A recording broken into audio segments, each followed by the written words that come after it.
Hey guys, welcome back to the Warwick F1 podcast. This is episode 6 of the 2025 season, and to this episode we are going to do a little bit of a roundup of all the news that has been around F1 over the last couple of weeks. We've had a few things go on, so I think it's worth talking about some of these. So our topic list, some of the topics that we're going to be going through today will be including addressing the death of Eddie Jordan, the Lawson rumours that are circulating all across the paddock, and potentially Colapinto rumours as well. We've got a few changes to the Monaco Grand Prix, some more rumours about the Bangkok Grand Prix, something that would be a new race for the sport, as well as finishing off with the World Rally Championship protests.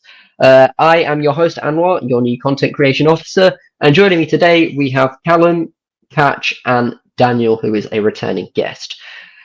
Let's start going through it with the Eddie Jordan situation. Now, he is a man who has meant a lot to a lot of different people. I remember him on Top Gear. I remember him on the BBC when he was in and around the paddock back when I started watching the sport. So I want to start off by talking about what Eddie Jordan meant for all of us. How do we recognise him, and what do we attribute him towards? Let's start with. I think for me it was obviously really unfortunate for when that news broke, because I think just looking through, I think when it came on to the news and just seeing some of the kind of the highlights of his life that they showed, and really presented him as what I think a lot of us remembered him as, which was just a brilliant character and just a friend to a lot of people, and really encapsulated what we love about the sport, I think. And he was just the work that he did for a lot of people, and the spirit that he came along with. And I think a lot of people saw him as someone to look up to because of that. Because of the attitude that he showed towards everything that he did, and putting other people before himself and putting people first, especially when he was a team principal, and just a lot of qualities like that a lot of people strived for, and people saw in Eddie. And yeah, it's a huge loss for the world of F1, and he will be very much missed by everyone around F1. He did seem like that type of character. Catch, do you have anything to say? Yeah, he was. When I saw the news, it is sadly he for the past year he's been battling a pretty aggressive form of cancer. So it was good that he was able to pass away peacefully with his family in Cape Town. He is just, the tributes that have come through really does show, like we've said, how much of an incredible person he was. Not only in recent years where he did a lot of commentary on BBC and stuff, but also we've got to remember he was seen in the 90s as, well, he did give, with his team, Jordan Grand Prix, bring so many incredible talents to the sport. He gave, the team gave Michael Schumacher the first race, gave him his debut, also gave debuts to Rubens Barrichello, Eddie Irvine, Ralf Schumacher, Takuma Sato. Like, there's so many people that credit Jordan and Jordan Racing for their careers. And I think the talent that he nurtured is something that's so credible. And I think one story that came out of his sad passing that really inspired me was the team was originally a Formula 3000 team, which was lower down. And in the end, in 91, they did have to fold. But they had to sell up. But, this is when they went to F1. He eventually had to sell up, but he made sure to not take as much money for himself so the staff could all be employed. He wanted to make sure that everyone who worked for him had a guaranteed job, that he had a guaranteed stable career. And I think that's so credible to him, that he'd put other people first. He wasn't a selfish. Being a team boss for an F1 team, you can easily be selfish. There are so many selfish characters around the paddock. But Jordan was nothing like that. Eddie was just such a colourful character, colourful personality. And I think his presence will be sorely missed over the next coming years. Yeah, I think I had most exposure to Eddie Jordan through his podcast with David Coulthard, Formula for Success. So that really showed his vibrant, untamable personality, really, and his wild opinions and stories, and in his years and years of experience in motorsport paddocks. But I think there was more to that as well, more than just being a great, decent human being. He was also a great leader of a great team. Jordan Grand Prix won 4 races over the years from 1998 to 2003. I remember I watched the 1998 Belgian Grand Prix in full one day, because what else are you supposed to do when there's no F1 on? And I remember seeing Eddie Jordan. I didn't really recognize him because it was quite a while ago, but he was just so full of pure joy that his team managed to achieve the impossible after 7 years of battling in F1 to finally get that breakthrough win, and it was a 1-2 as well. And I just remember thinking, wow, that's how much Formula One means. And he just really encapsulated the passion of the sport and also the fun. Like, he didn't take it too seriously. He knew what to take seriously, and that was the management of the team. But also, he was one of the really first personable team principals. The ones, they're quite common now with Fred Vasseur, they're fun-loving team principals. But Eddie Jordan was really the pioneer of that side, and he just had so much energy to give. I think there's one story that I find funny about him, and it was this story of him blocking up Silverstone and forcing people to pay up. What he would do is he would basically mass book the Silverstone circuit, because a lot of teams wanted to go test on it, and he would go and essentially buy them all and then sell them to other teams with a bit of a markup. I think he described it as like a significant markup. And there's a story where he essentially prevented Ayrton Senna from testing his car. I don't remember what it was at the time, on that circuit, which was a funny one. But he was a great character to have around. All of his stories seem pretty hilarious. We don't really have any characters like him in the sport now, so something that will be sorely missed for sure. I want to move on to our next discussion point, which is something that is the talk of the town at the moment, and that is what's happening with that second Red Bull seat. Now, Lawson's under significant pressure. He's not performed over the course of the last 2 races, and he is under threat from Yuki Tsunoda, and rumours are also saying Colin Pinto is in and around the discussion too. Firstly, what are our thoughts on the rumours around him? I want to start with Callum here.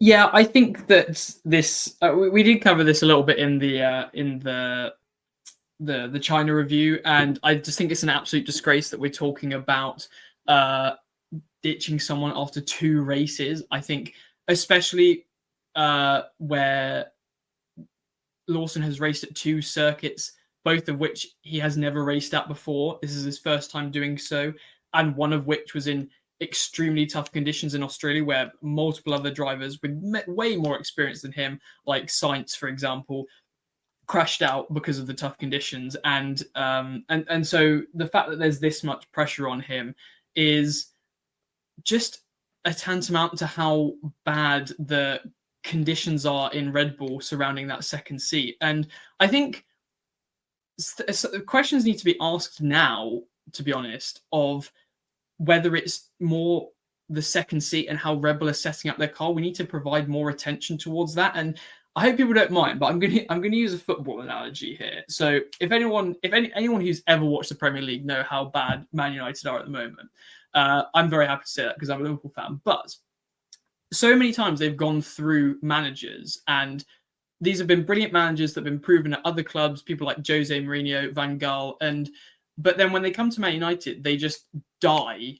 And so, but then you can't surely just, there's been so many managers, so many proven managers that have come to Man United, that you can't keep proving it on the man. You can't keep blaming the situation on the manager, because it can't be that all of these extremely good and experienced managers just happen to have bad times at Man United. It has to be, you have to start looking at what's the common problem is, which is being the Man United position and the conditions at the Man United club. And it's the exact same, I think, with the Red Bull seat currently.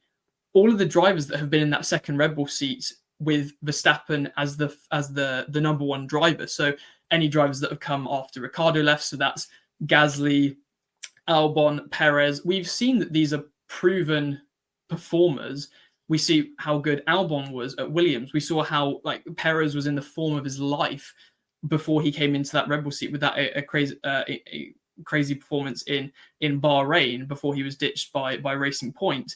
And also Gasly, we know he's been doing completely incredible things at AlphaTauri and then Alpine. And so I think now is the time that you have to start blaming not Lawson, but the second Red Bull seat. And I think it's because it is set up for Verstappen's driving style. And Red Bull aren't going to change the ways that they are. I mean, why would they? They have to prioritize Verstappen. He is arguably the best driver on the grid at the moment, and they have to keep him happy for their success. But it just means that it's almost impossible for a new driver to come into that second seat and thrive. And it's really shame. It's a great shame to me to see another driver's career being ruined by that second seat, because Lawson is a great driver and he could do great things in the future if it wasn't for this horrible position that he's in now. And I hope it turns around for Lawson, but given what's happened in the history with that Red Bull seat, I'm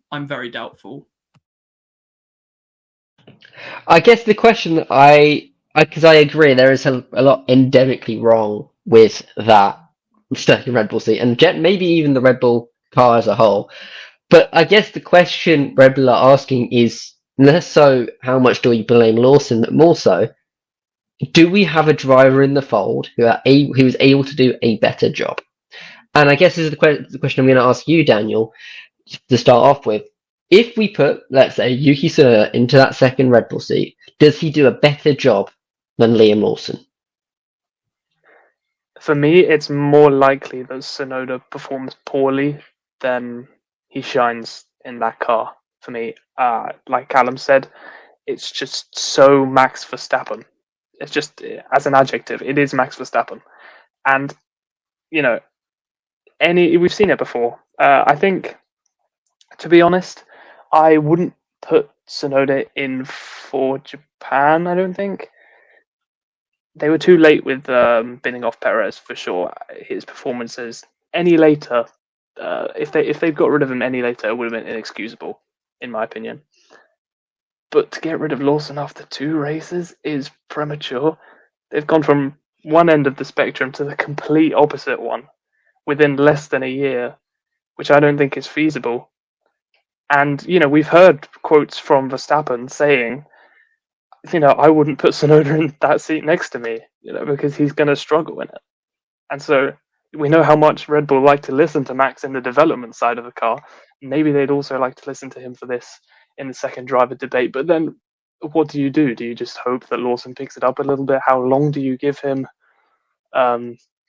Would you bring someone back from the past? It's tough. Ricardo? No. Okay, fine. No, at what? I thought you were joking. Were you actually being serious? No, I'm obviously joking. It's not going to happen. If anyone can do a worse, I love Ricardo, but he would be the worst. That would be the worst decision ever. Let's go one better. Let's put Danny Kvyat in that seat. Oh my goodness! Yeah, it was only because Daniel said bring someone back from the past, and that just popped into my mind. Danny Kvyat. Oh my goodness! What's even happened to him? I don't even know. Yeah, I guess the question I'm going to ask, Katch, is we've got this sentiment that Tsunoda won't do a good job, but do we think he'd do a better job than Lawson is doing? No, I just don't think. I don't like the fact that this is even a possibility, that we're thinking of ditching a driver straight off the bat. It's actually insane to me. Tsunoda would not do a better job because Tsunoda is getting confidence right now. He's got a team around him that works really well. He's had a great off-season. He's had a great start to the year. He's getting on super well with his teammate. Both of them are helping each other.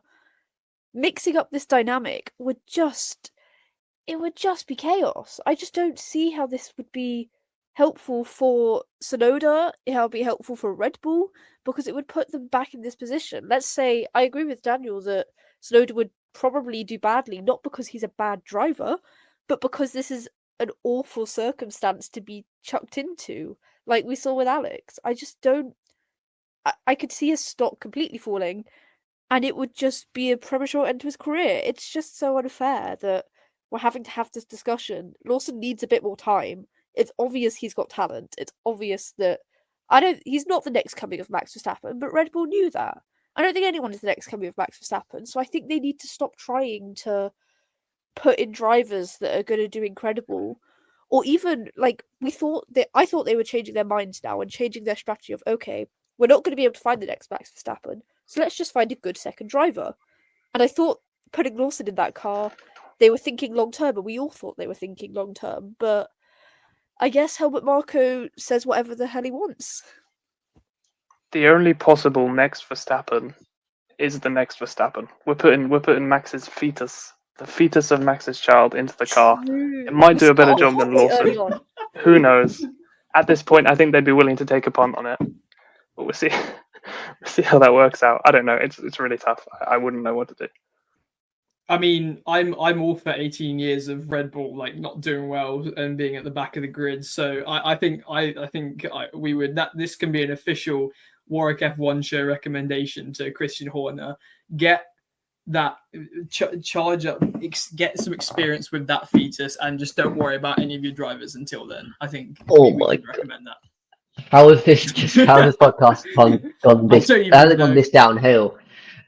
I'm genuinely I'm genuinely a little bit lost here, because what is the solution? Like, we're all saying they've got to sort out what's going on in that second Red Bull, but that's not going to be an easy nut to crack.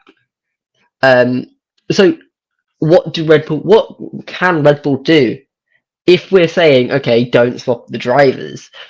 What else is there for them to do outside of just leaving and hope and pray and keep their fingers crossed that Lawson somehow understands the beast that is the second Red Bull? What's our solution? I'm going to ask this question to the group, I guess. Yeah, so the solution is maybe figure out that this car is an awful car to drive, so build a car that's not awful to drive. Like, if they not clocked that it's actually the car, not the drivers, I don't understand how we're this far in and they haven't figured that out yet.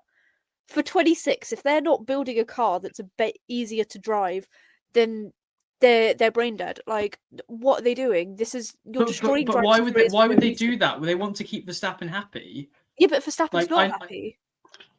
Well, they want to keep him as happy as possible. There, I mean, realistically, Verstappen, we saw that the Red Bull car is on decline, that people are leaving, and it's a very bad situation with Red Bull. And Verstappen is the centerpiece of that team. If he leaves, then we can safely say that I think I can safely say that Red Bull is going to drop to be a midfield team.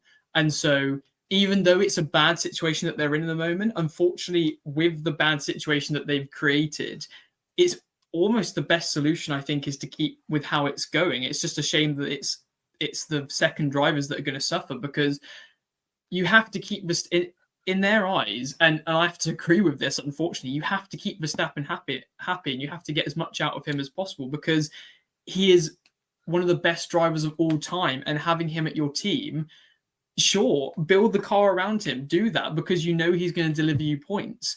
But it's just unfortunate that he has a very unique driving style that doesn't bode well with the other second drivers getting in that car, and so they struggle as a result. So I think, even though it's a very tough situation that Red Bull find themselves in, I would be really, really surprised if they tried to alter that car to make it easier for the second driver, because Verstappen has to be their priority. He has to be.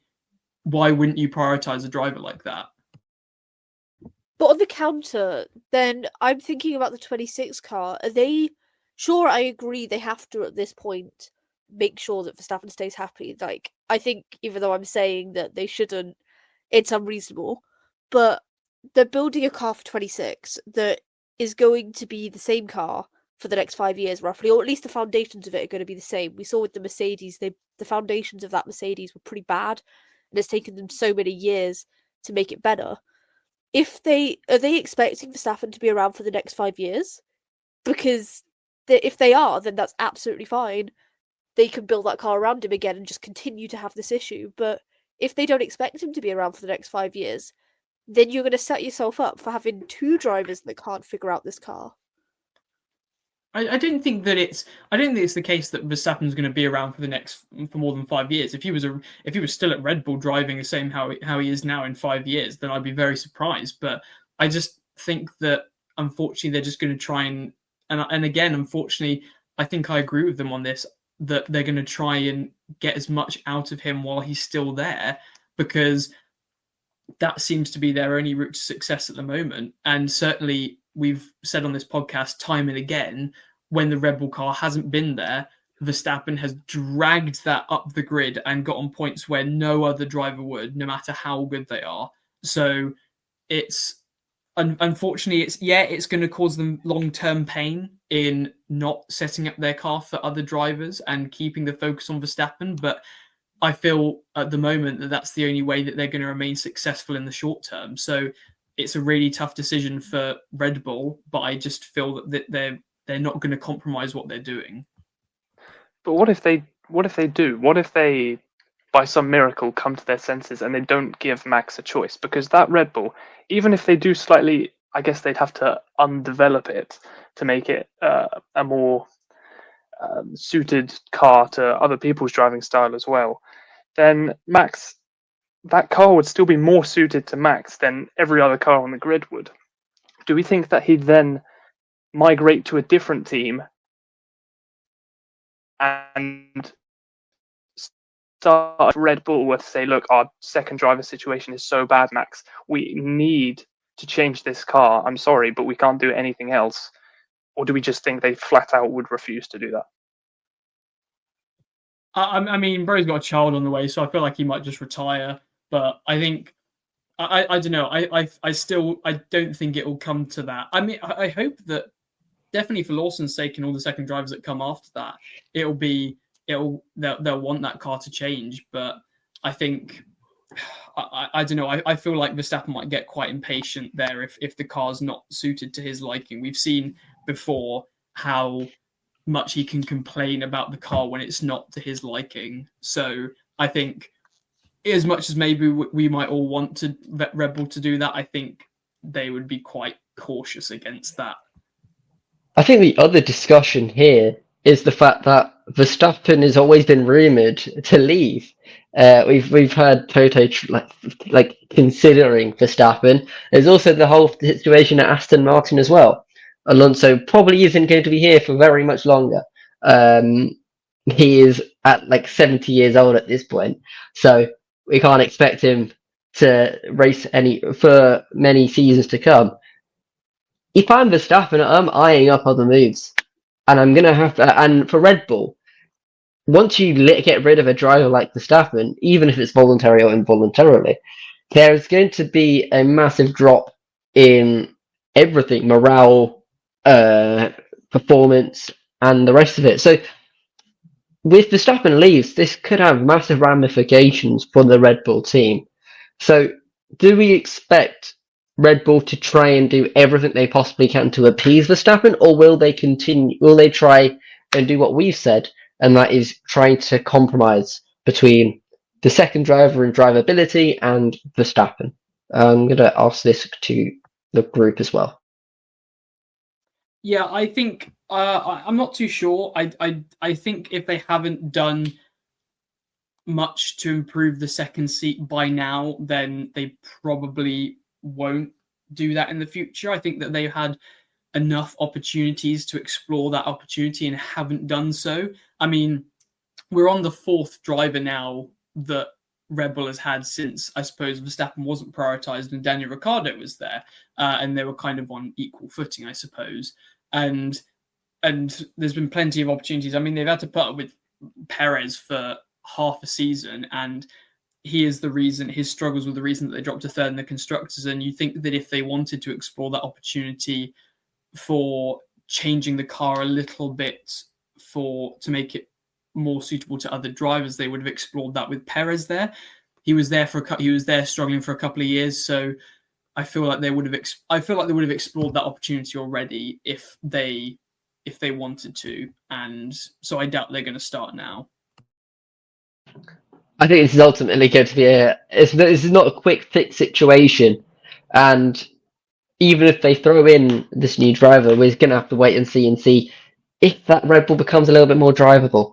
I want to pivot onto our next discussion, which will be the news that Monaco is a mandated two-stop. Now, we saw last season that Monaco was an absolute bore fest because of the early safety car, which is meaning that essentially everyone did a zero-stop race.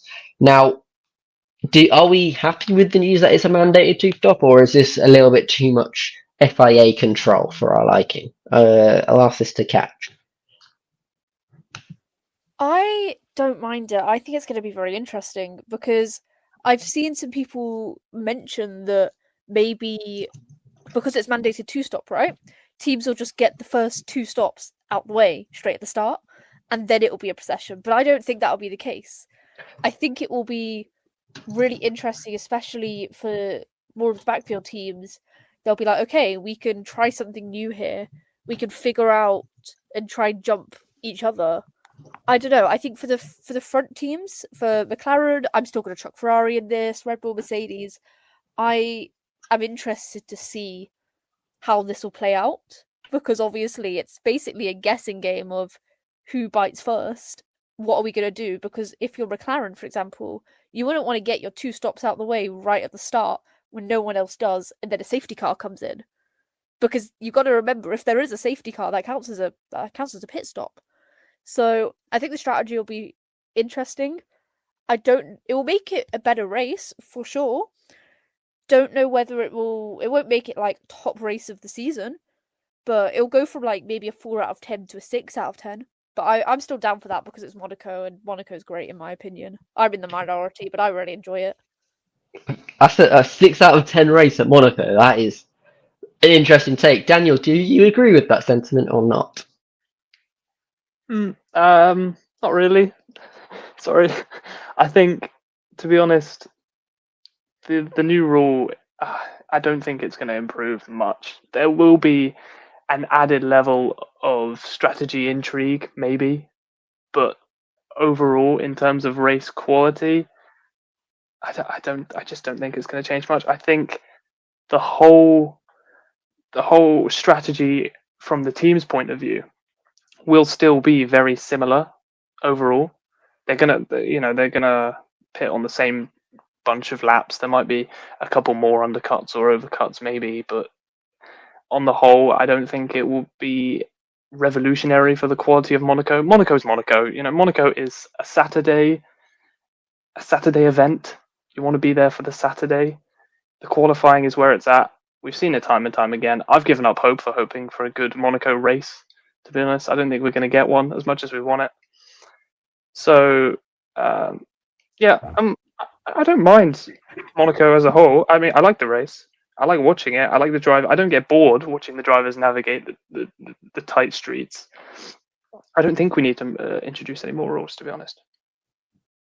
I think that I think what we should acknowledge that it is. I think it's good that the FIA are trying to make some measures to improve Monaco, because it's an acknowledgement by the FIA that the races haven't been up to standard and that the races have been quite boring and it's not a very good circuit from a competition and entertainment point of view to go to anymore. And so I do like that there are some attempts to improve it and that we're looking in the right direction. But I unfortunately have to agree with Daniel. I don't think this is good. I'd be very surprised if this does work to improve it. I think that we could end up just seeing some teams like the back market teams like Sauber and maybe Haas just trying to take their two stops at the beginning, and it will just turn into another procession. I think the key comes down to the width of the cars and them being too large to properly race around Monaco, and it's going to be a while until we get to a small enough car to actually race around Monaco again. So I like that there are measures that are being tried, and I like that there is this new acknowledgement to try and look for solutions. But I unfortunately think for this particular solution that has been suggested, I don't think that this is going to work. I am equally as skeptical about this idea, but yeah, I guess this is one where we're going to have to wait and see once we get there in regards to whether Monaco has improved because of this change. Now, let's start moving on to the potential for a Thai Grand Prix. The CEO of F1, Stefano Domenicali, went to Thailand to discuss a new street race in the city of Bangkok. Now, this is going to be a street circuit, so I immediately reacted negatively towards this. What was everyone else's reaction when we heard that this potentially is a thing that is in the works?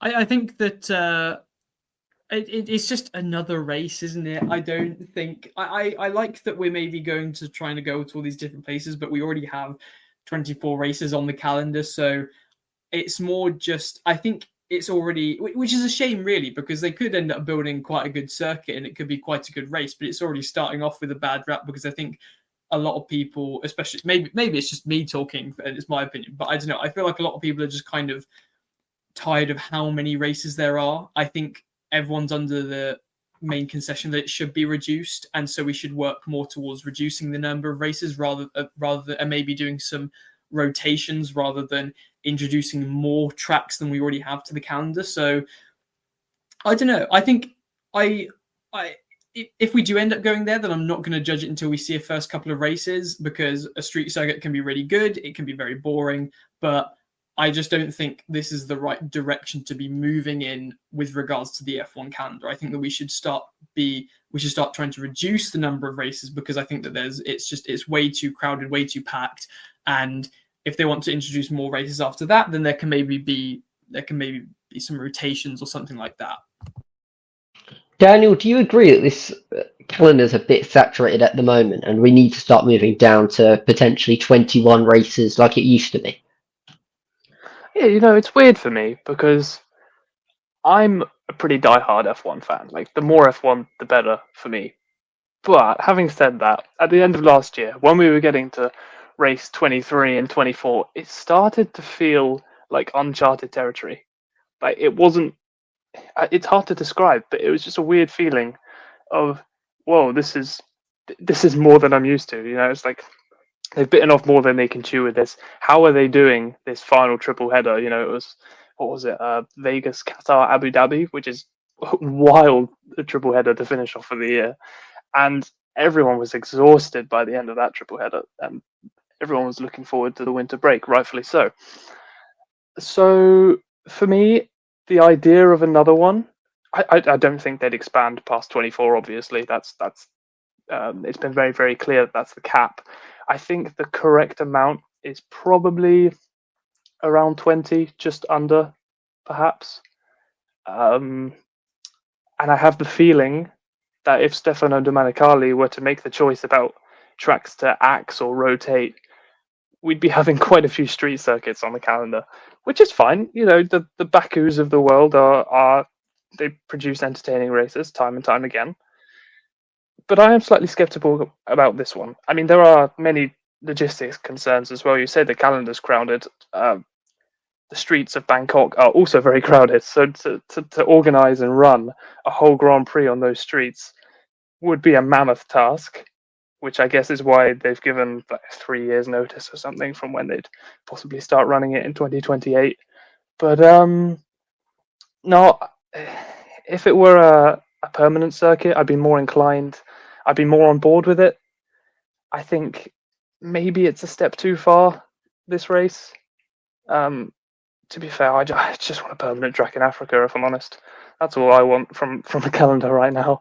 But yeah, I'm not sure this is the right move. Yeah, I also think this is a little bit rough in terms of the amount. I also think I would rather have some permanent tracks.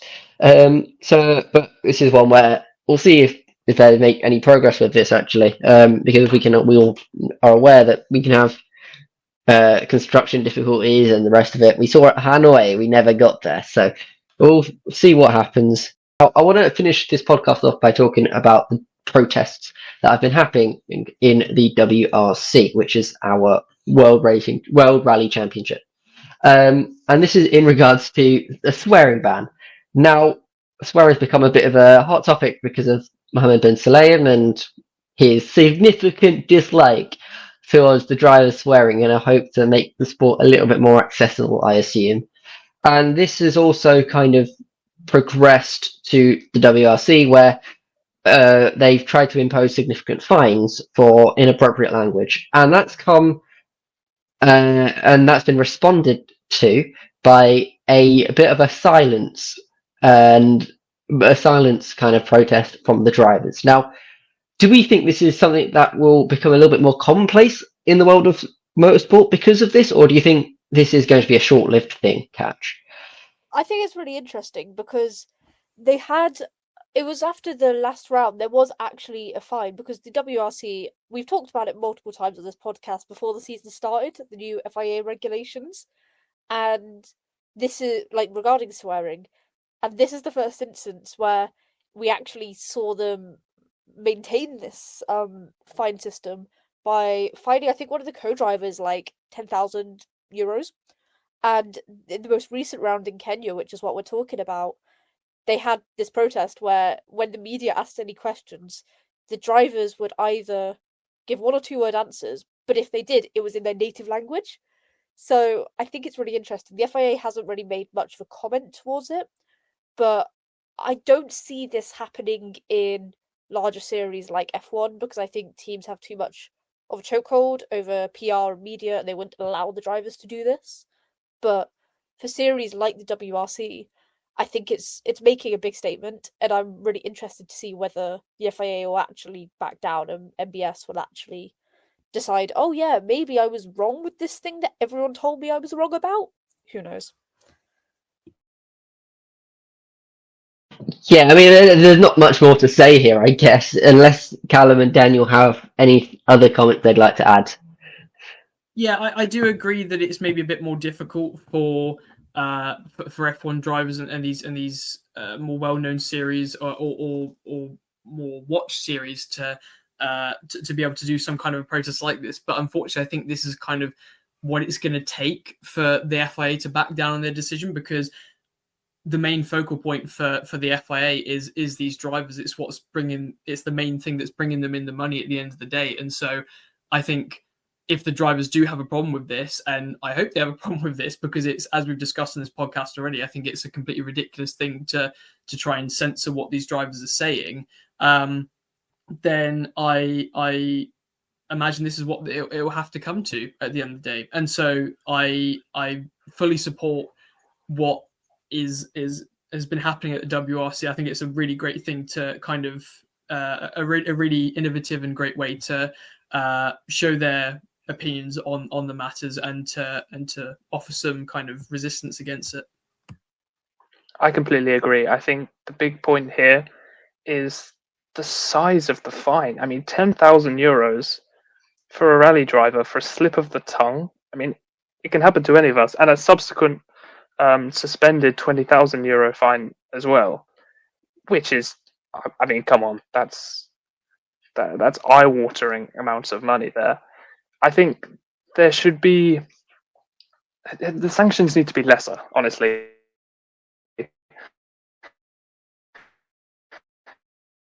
As opposed to the size of the fine, like the 30p plastic bag levy or whatever in the UK. That worked. Just as even something a little bit smaller, just to discourage that kind of language. I don't know, some sort of compromise here we can reach, maybe, because it is getting out of proportion. Let's just race. Yeah, I think this is such a crazy discussion that we're having, and MBS doesn't seem like the type of guy to be a man of compromise. So I think this is going. I unfortunately think this is the nature of how it's going to be. It's going to be heavy fines for anyone who steps out of line in a la a dictatorship, basically, which is a concerning way to go and might even drive people out of the sports they're racing in. I think that's the level of severity he's holding this entire swearing ban towards.